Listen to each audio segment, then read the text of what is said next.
बॉलीवुड के सुपरस्टार सलमान खान को पान मसाला के इश्तिहार से मुताल्लिक केस में कंज्यूमर कोर्ट ने तलब कर लिया है। इंडियन मीडिया के मुताबिक कोर्ट ने सलमान खान और पान मसाला बनाने वाली कंपनी को नोटिस जारी किया है ताकि वो मुबैना गुमराहकुन इश्तिहार पर जवाब दें। ये केस सीनियर बीजेपी लीडर और वकील इंद्रमोहन सिंह हनी की तरफ से दायर किया गया, जिन्होंने मौक़िफ़ इख्तियार करते हुए दावा किया कि पान मसाले में ज़ाफ़रान शामिल है, जबकि ज़ाफ़रान की कीमत तकरीबन 4 लाख रुपए फी किलोग्राम है, इसीलिए 5 रुपए की प्रोडक्ट में शामिल होना मुमकिन नहीं। इंद्रमोहन सिंह ने कहा कि सलमान खान नौजवानों के लिए रोल मॉडल हैं और इश्तिहार में पान मसाले को प्रमोट करना खतरनाक पैगाम भेज रहा है, क्योंकि ये मुंह के कैंसर की एक बड़ी वजह है। कंज्यूमर कोर्ट ने अगली समाअत के लिए नोटिस जारी किए हैं, जिसमें सलमान खान और कंपनी से उनके मौक़िफ़ का जवाब तलब किया गया है। समाअत 27 नवंबर को होगी।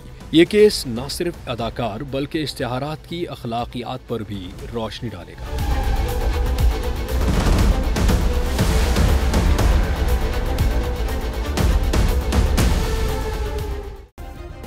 सब्सक्राइब करें और बेल दबाएं ताकि कोई खबर रह न जाए।